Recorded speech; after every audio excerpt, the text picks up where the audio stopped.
Alright, welcome back to Nick Lenz's Comic Corner. Classic, less known classics. This is episode number 3019, double shot number 2913. Yeah, 13. Okay, so we're here discussing X Factor, The Invisible Woman Has Vanished, written by Peter David. This book collects issues 200 to 203. It's a 4-part story arc. We start out with basically stuff related to with basically Teresa, aka Siren. She's still dealing with the after effects basically of her baby being gone at this point in time. She also runs into John Maddox, one of J Manage's dupes, who is a priest. And at several points, he's been offered to be reabsorbed. He has said no. Multiple times. I think they say he's like a Lutheran, I think he's like a Lutheran minister, I think he is.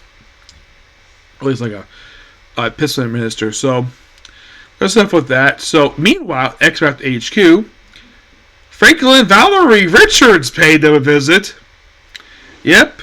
They want to hire X Factor to find their mom, who has gone missing. And there's a funny bit in the story. You have the thing fighting Shatterstar. He's like, who the heck are you? He's like, I'm Shatterstar. Never heard of you. Which is true because Ben Grimm has never met him before. I mean, that is a cool thing about this story.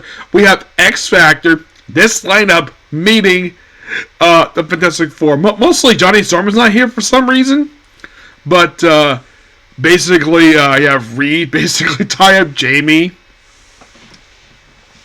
Also, Monette finds Longshot sleeping in the morgue, which is I'm like, really? Why the heck would he sleep in basically the morgue? He's in one of those body cabinets. And they do, in fact, find out where she is. So, Ben Grimm and Reed, with X Factor, fly to Latveria, where they go to Dr. Doom's castle. Monette finds Sue Storm, and she is in a fantasy where she's in a relationship with Namor. You're like, what? Yeah, we're freaking Namor. And Monette's like, I don't care what's going on there, just that, keep that to yourself, I have my own fantasies. And then they find Dr. Doom, where he is painting a picture of Lila Miller. No, she's not naked. No. This is basically the reunion with her. And she's allowed to go home, and of course Doom is blamed for kidnapping Sue. It doesn't really go anywhere at all, but this is a fun story arc. And surprisingly, it's only 4 issues. Yeah, it's interesting though for the 200th issue. So let's have a case where X Factor finds the Invisible Woman. I'm like, okay. Yeah. But the best thing about the story is, like, you have fighting Shatterstar, which is so funny. I thought that was so hilarious. And, well, the very next story that came after this was the tie-in for Second Coming, which I have reviewed. If you're curious, that is basically X Factor versus the creator of the Sentinels, Bolivar Trask, who in the storyline commits suicide. Yes, Bolivar Trask, one of the resurrected mutant supremacists. Well, basically, he was resurrected in the storyline by Bastion. He was revived by Stephen Lang. He was the main villain of issues 99 to 100 of King X-Men back in the 70s. They also brought back William Stryker, Donald Pierce, who they retcon is a bigot, despite being a cyborg. And they also brought back Cameron Hodge in the story, which, by the way, in the story, he gets killed by Warlock. Yes, he gets killed by Warlock, the same man he murdered back in the 90s. And he's like, Warlock's like, you hurt self-friends, I'm gonna murder you. And they have Hope Summers practically killing Bastion, William Stryker, and Stephen Lang. Though Cullen Bunn retconned it where somehow Bastion survived because one of his drones hit he basically transferred his mind to one of his drones in San Francisco. He was hiding for years. And he got killed finally again, X and Blue. Yeah. So, next arc is going to be kind of interesting for this one because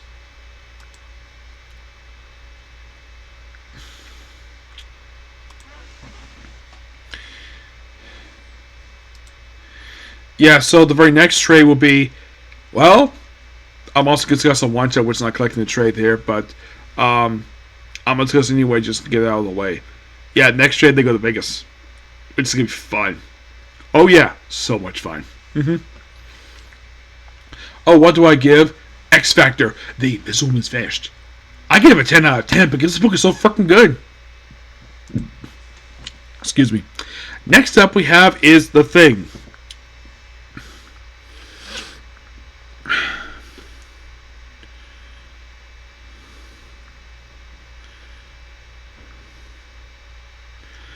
And then it's called The Thing.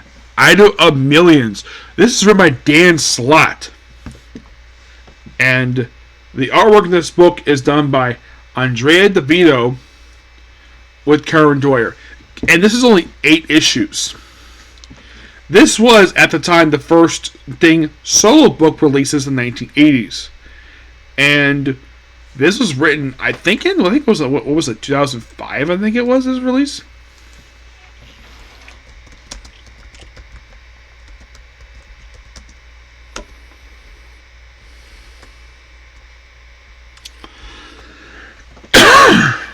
2006.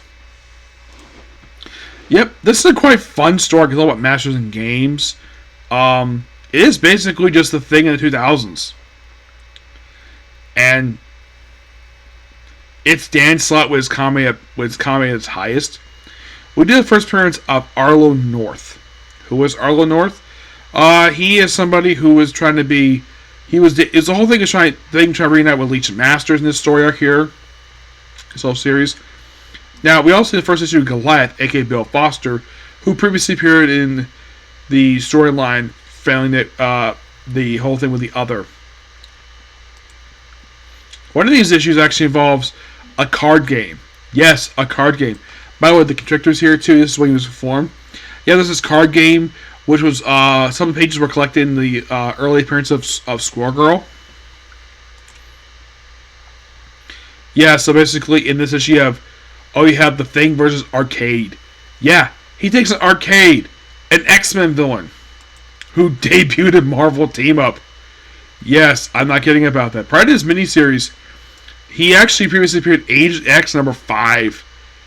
So yeah, he appeared in a Deadpool book, and this book also debuted Miss Locky, his android assistant.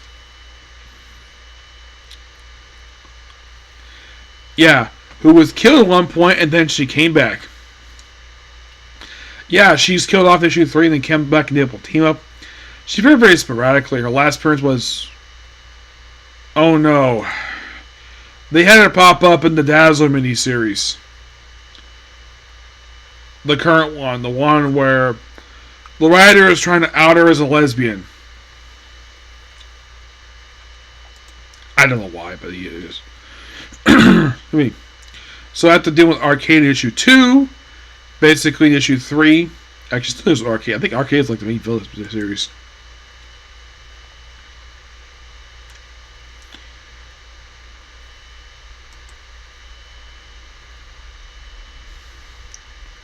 Yeah, he's basically here for the opening 3 issues, and then he pops up in the miniseries Claws. Oh yeah, issue 4 is the infamous card game issue. Yeah, when it features Squirrel. I think this issue was one that features Squirrel Girl. It was one of these issues, yes. Pause forward. It's things time with the, and then basically with the anti-street gang stuff here. Legion Masters is practically a supporting character in this very book. And we have Spider-Man here too, who previously appeared in this book. Previously appeared in issue 12 of the second volume of Summer Limited. There was Damage Control, Sandman. Basically, in a way, he fights basically 2/3 of 2 members of the Frightful Four, along with Blastar and Dragon Man. The whole thing fighting Sandman is kind of funny, like him punching Sandman in the face. I thought that was kind of funny. And then the very next issue deals with Hercules. Oh yeah, and then for some reason we actually had a debut with Ultimate version of Fantastic Four. Thanks to the Grease issue 7. Now this is the one. 8. This is the one with the card game right here. Yeah, This one basically, this is the one where we have Squirrel Guards show up, and this book was a lot of fun. Oh my gosh, it was so good. Though there was a couple retcons in this book. Yeah, so we get the first reference of Rabbi Lethal, and this guy here would actually later marry Reed and not Reed. He would have Thing Leash Masters get married in their wedding issue. So they made a couple retcons to this issue. So the retcon with issue 8 is that, well, Spider-Woman and Yellow Dragon issues are actually Skrulls. Yeah, basically, Spider-Woman is Vakon, who at one point was the queen of the Skrulls, and Curry Knoll posed at, for some reason, looked like Gwen Stacy. Yeah, I'm not sure why. It's like, yeah, let's have this alien pose, and they also have this weird thing with this alien where,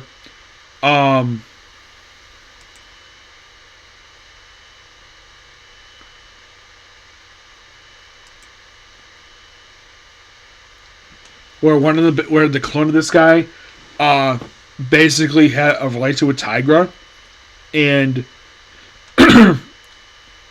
they had a son together, and genetically he was considered to be Hank Pym's son. Yeah, William Grant Nelson.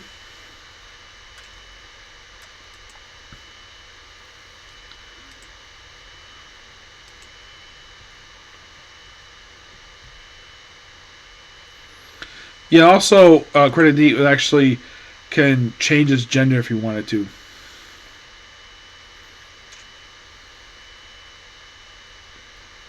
Yeah. But really fun miniseries when it comes to the thing. Yeah, nice fun thing. I guess Dan Slott figured, hey, let's do some comedy in here. Let's basically just expand stuff for a thing outside of his own book. I kind of wish at this point he would have gotten us a book, but he didn't. Like, no, I'm looking at this book. Like, give an ongoing series. He's a fun character. Nope, nothing. This book is amazing. I give The Thing Volume 2, well, Thing Item Millions, I give this book a 10 out of 10. This book's absolutely amazing. And here's a fun fact. The very next volume for The Thing is not released. Oh. The very next volume for The Thing is not released until 2022. Roughly 16 years later. And oh boy, like the book has, let's have basically where The Thing is not in relation with Leash Masters, at this point he was. And now he's getting another solo book. I'm surprised by that. Just look this up.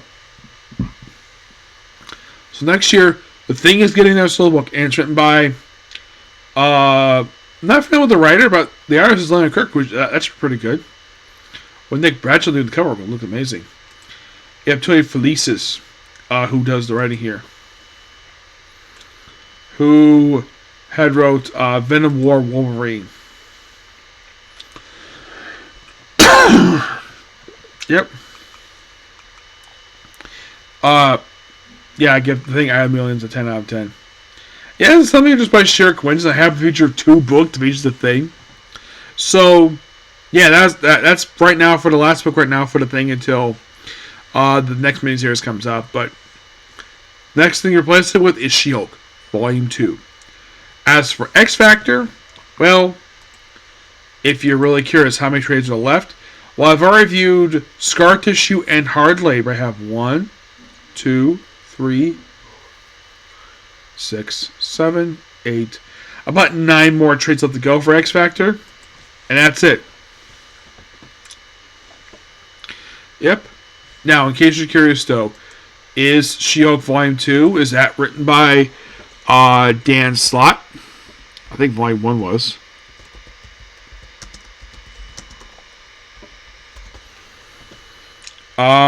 Yeah, it's done by Dan Slott. So we got another Dan Slott book coming, which is awesome.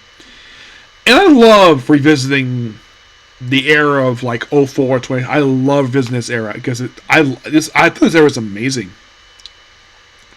Because in my honest opinion, yeah, a lot of really good books released this period of time. Because I had a friend of mine thinks that '09 was like down, started basically stuff, basically introducing comics that should be there.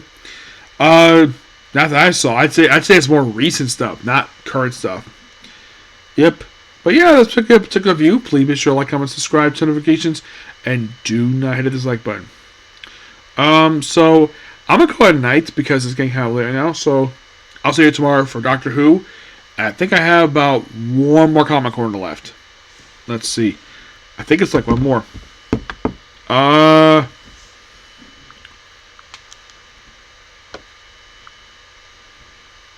No, it's two more. Yeah, I have two more left to go. Okay? But I'll see you all tomorrow. Okay?